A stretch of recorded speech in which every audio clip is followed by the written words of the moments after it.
인간이 절망하다고 해서 하나님도 절망한 건 아니죠. 또 우리가 소망 가운데 살아간다고 해서 하나님도 소망이 있느냐? 전혀 상관이 없습니다. 때론 하나님은 우리의 절망을 통해서도 우리를 소망으로 이끌어 가실 수도 있고, 우리의 저주를 통해서도 주의 복으로 우리를 이끌어 갈 수가 있습니다.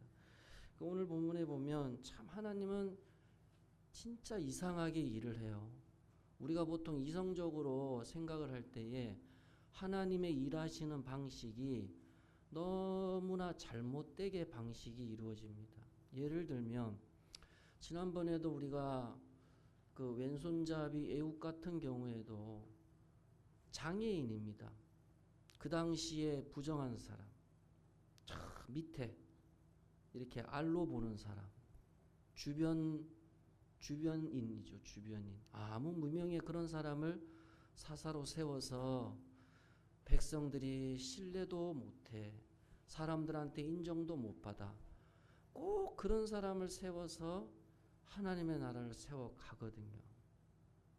그래서 우리가 기억하시는지 모르겠지만 교회는 항상 우리가 부끄러워하고 우리가 쑥스러워하고 우리가 감추고 싶은 것을 하나님은 드러내게 하셔서 하나님의 일을 하게 하실 때가 거의 99.9%입니다. 우리가 예수 믿고 지난 삶에 부끄러움, 실패, 고난 있죠. 근데 하나님은 그 모든 걸 다 사용을 하시거든요. 그러한 것을 통해서 이 지상에 하나님의 빛을 드러나게 하시고 십자가를 높이 세우시고 하나님의 백성들을 통해서 하나님의 누가 나타나야 됩니까? 내가 나타나는 것이 아니고 하나님의 살아계심이 나타나게 하는 것이 하나님의 계획인 것이죠. 그러니 저와 여러분들이 예수 믿고 내가 비록 가진 게 없을 수 있고 인생의 고난의 염려와 무너짐의 아픔 속에서 억울하며 잠을 못 자며 그렇게 시간을 보낼 때도 있지만 그것조차도 하나님은 자신의 은혜의 수단으로, 자신의 복의 수단으로, 자기의 구원 계획의 수단으로 얼마든지 사용해 갈 수가 있습니다. 우리가 오늘도 계속해서 사사기를 살피고 있지만 제가 처음에 사사기 시작할 때 여러분에게 이야기했던 게 있어요. 그게 뭐죠? 사사기서는 하나님의 영광과 교회의 영광을 드러내는 것이 아니라 그랬습니다. 300년 동안 하나님께서 교회를 철저하게 무너뜨리는 이야기가 사사기라 그랬어요. 그러면 여러분 우리가 질문해 볼 수 있잖아요. 아니 성경에 하나님의 교회가 잘 돼야지, 그리스도인들이 세상에서 명예, 권력, 떵떵거리고 능력 있게 그렇게 내세워야 되는 거 아니겠어요? 교회가 막 숫자적으로 엄청 부흥되고 막 성도들이 그냥 사회적으로 경제적으로 능력 있고 그렇게 일하시면 흔히 말해서 장땡이 아니겠냔 말이에요. 근데 하나님은 그렇게 일하시지 않아요. 여기 보니까 소라 땅은 오늘 우리 본문에 말하는 대로 땅인데 우리말로 얘기하면 산 내면 저 시골 저 어디 한적한 땅을 말하는 거예요. 예루살렘에서 한 25km 떨어진 곳입니다. 거기에 단지파라 그러잖아요. 12지파 중에 가장 못난 지파가 또 단지파입니다. 그러니 여러분 보세요. 지난번에 기드온도 그랬고 에훗도 그랬고 다 잘 나가는 지파가 아니고 무명의 지파들, 그냥 세상적으로 상처 많고 비교의식 많고 열등감 많고 자존감 낮고 아무것도 손에 내세울 것 없고 가정 배경 아무것도 학연지연 아무 백도 없는 사람들, 그런 사람에게 하나님의 사자가 찾아가신단 말이에요. 왜 찾아가냔 말이에요. 여러분 우리가 세상에서 명예 없고 실력 없으면 사람들이 거들떠 안 봐요. 안 보거든요. 누가 돈 없고 백 없는데 누가 그 거들떠 봅니까? 우리가 야고보서도 나누지만 핍박이 오고 고난이 오니까 교회에 가난한 성도가 오잖아요. 성도들이 업신여겼다 그랬어요. 밑으로 보는 거예요. 그러니까 이 교회가 참 이 세상에서, 제 많은 세상에서 딸려가면 안 되는데 교회가 세상을 닮아가게 되고 세상의 성공을 따라가게 되면 결국 교회도 세상과 별반 다를 게 하나도 없습니다. 교회 와도 평안이 없고 쉼이 없어요. 눈치 보고 비교하고 누가 더 세상적으로 잘 나가나 비교의식에 우리가 이중고난을 겪고 있는 거예요. 성도들이. 세상 사람들은 세상에서 그 열등감 죄에 빠져서 살지만 예수 믿는 것, 예수를 제대로 못 믿으면 세상에서도 실패하고 교회 와서도 상처받고 이게 이중 고난을 겪을 수가 있는 겁니다. 그래서 저와 여러분들이 참 예수 안에서 그렇구나. 나 같은 사람을 주님이 불러주셔서 예수 믿게 하셨구나. 그 은혜를 잊어버리면 결국 은혜를 잊어버리면 절망이지 내 현실이 절망이다라고 해서 절망은 절대 아니거든요. 왜냐하면 하나님은 그렇게 일하신 적이 없어요. 세상적으로 뭐가 잘 나가는 사람에게 은혜를 주신 적이 없단 말입니다. 잘 나가는 사람이 잘못됐다는 게 아니에요. 절대 아닙니다. 너무 그쪽으로 우리가 빠져있고 오늘날 그리스도인들이 그쪽에 너무 심취해 있습니다. 어떻게든 성공하겠다. 근데 오늘 여기 본문에 보면 하나님의 사자가 마노아라고 하는 자에게 나타나요. 근데 그의 아내가 나타나요. 근데 아내의 이름이 없어요. 왜 그렇죠? 이 당시에 고대 근동의 문화도 여성을 비하했단 말이에요. 여성의 이름이 없습니다. 우리 예전 제 어머니만 하더라도 엄마 이름을 몰라요. 남자 이름은 있는데 예전에 여러분 명패에다가 남자 이름 붙였지 여자 이름 요즘처럼 남자 여자 이름 붙이는 게 오늘날 이렇게 됐지 예전에는 남자 이름만 붙였다고요. 명패가. 그만큼 우리나라도 여자를 홀대했거든요. 근데 이 아내가 아이를 낳지 못한다 그러잖아요. 뭘 얘기할까요? 하나님의 사자가 아기 낳지 못하는 여자한테 왜 찾아가냔 말이에요. 이거는 절망이라는 얘기예요. 여기 보니까 임신하지 못했다, 잉태하지 못했다는 거예요. 보통 우리가 여자가 임신을 하게 된다, 그 의미가 뭐냐 하면 남녀 간의 성적인 관계에서 임신을 하게 됩니다. 이게 정상이에요. 근데 성경은 남녀 간의 성적인 관계에서 임신을 하는 게 아니고 사무엘, 이삭, 세례요한, 예수님 보세요. 항상 여자가 한나가 마리아가 또 아브라함의 아내 사레가 잉태를 하기 전에 누가 먼저 약속을 했죠? 하나님이 약속을 하신 거예요.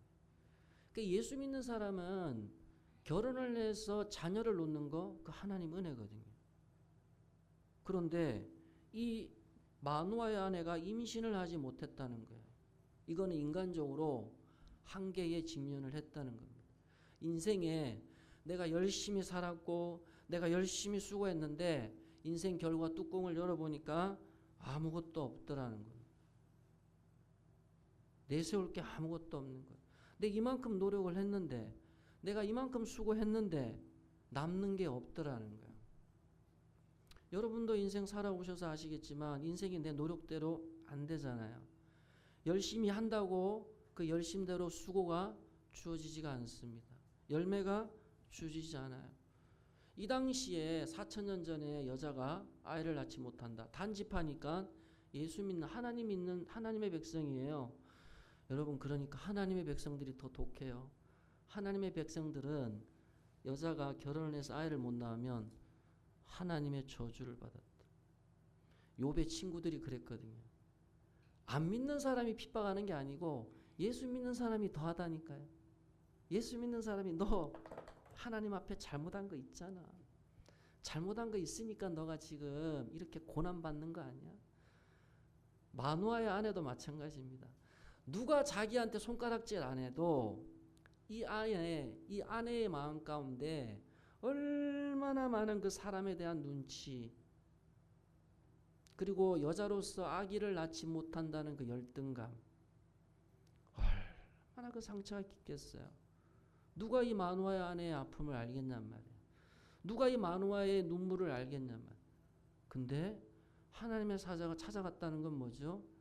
마누아의 아내의 그 눈물과 억울함을 보셨다는 거겠죠. 임신을 하지 못한다는 말을 2절 3절에 걸쳐서 3번 얘기해요. 임신하지 못했다. 3절에도 임신하지 못했다. 반복은 뭐죠? 이 여자의 인생 자체가 아무런 내세울 것 없는 절망 그 자체라는 거예요. 왜 하나님은 항상 이렇게 일을 하실까요, 여러분? 왜 하나님은 예수 잘 믿고 잘 나가고 겉으로 봤을 때 믿음 있는 척, 그죠? 거룩한 척 보이는 사람에게 찾아가셔서 네가 내 일을 좀 해라. 그래서 좀 내 이름을 좀 나타내줘라. 이렇게 말씀하시면 좋겠는데 항상 하나님은 사람들한테 손가락질 당하고 부정한 여자다, 아무것도 세상적으로 내세울 것 없는 사람에게 항상 찾아가시거든요. 왜 그럴까요? 왜 하나님은 항상 이렇게 우리의 생각과는 반대로 하나님이 일하실까요? 우리가 부끄러웠고 우리가 너무나 상처를 많이 받았던 열등감, 그 눈물, 억울함을 자꾸 하나님은 들춰내시기를 원하시거든요. 하나님 앞에서는 그게 아무것도 아니라는 거예요. 중요한 건 뭐죠? 이 만화의 안에는 오늘날 우리를 얘기하잖아요. 인간이 그만큼 한계성을 가지고 있다는 겁니다. 저와 여러분들이 아무리 우리가 예수 믿고 뭔가 이 세상에서 좀 뭔가 가진 것 있고 능력이 있어도 성경은 인간을 뭐라 합니까? 아기를 낳지 못하는 인간, 죄로 인해서 죽을 수밖에 없는 인간, 그 연약성을 계속해서 이야기를 하고 있습니다.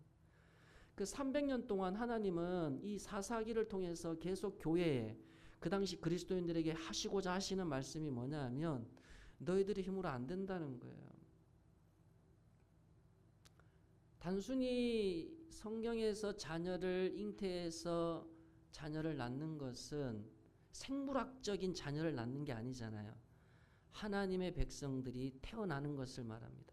하나님의 나라가 확장되는 것을 말하거든요. 영적으로 세례받고 새롭게 태어나는 역사를 말하지 않습니까? 이게 인간의 힘으로 안 된다는 거예요. 절대 안 된다는 겁니다. 여기 3절에 임신하여 아들을 낳다. 성경에 아들을 낳는다는 말씀이 얼마나 많습니까? 이것도 생물학적으로 남녀간의 성관계를 통해서 아들이 낳는 게 아니고 하나님의 약속에 의해서, 앞에서 말씀드렸잖아요. 세례 요한, 예수님, 이삭, 또 사무엘, 다 하나님의 약속, 언약에 의해서 자녀가 태어난 거예요. 근데 다 보세요. 사라도 90세에 자녀 낳았어요. 한나도요, 아기가 없어가지고 얼마나 하나님 앞에 매달리고 기도했습니까? 그리고 마리아도 처녀였어요. 아니 내한테 왜 아기가 내어나지? 그러니까 인간적으로 보면 하나님은 인간을 계속해서 절망으로, 억울함으로, 눈물로, 아픔으로 몰고 가요. 왜 그러냐? 인간은 이 절망 가운데 있을 때 그제서야 하나님 앞에 자기 자신의 한계점을 인정하게 됩니다. 그걸 얘기하고 있는 거예요. 하나님의 사자가 이 마누아의 아내에게 나타나서 너에게 임신하여 아들을 낳을 것이다. 이건 하나님의 말씀에 성취하는 거예요. 그러니 예수 믿는 사람은 모든 것이 그냥 되는 거 아닙니다. 애 낳는 거요? 물론 당연히 결혼하면 같이 살다 보면 아기를 가지는 것이고 자녀를 낳는 것이지, 이렇게 생각하는 거 하고, 제가 아는 어떤 목사님은 결혼해서 8년 동안 아기가 없었어요. 8년 만에 아기를 가진 거예요. 그러면은 그분들에게 그 아이는 뭐죠? 야, 이게 하나님 은혜구나. 당연한 것이 하나님의 은혜로 와 닿는 순간 그게 진짜 하나님의 은혜란 말이죠. 그 은혜가 없이는 여러분 우리가 감사도 사라지고 예수 믿는 기쁨도 사라지고 모든 것이 다 사라지게 됩니다. 왜 하나님이 이렇게 마누아의 아내에게 평생 자녀가 없다가 너에게 자녀가 있을 것이다.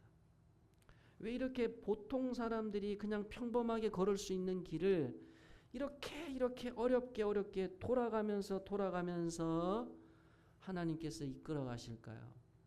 신명기서 8장에 보면 내가 너로 광야 40년을 하게 하신 이유는 너로 낮추고 하나님의 말씀을 듣는지 안 듣는지 내가 시험하기 위함이라.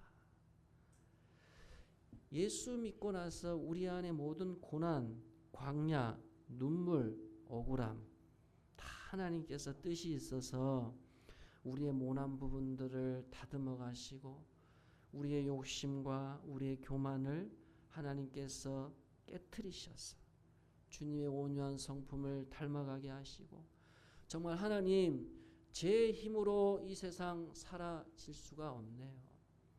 너무나 연약한 저를 예수 믿게 해주셨고 주님 은혜 붙들고 살아갈 수밖에 없는 그런 사람으로 만들어주신 거 너무 감사합니다.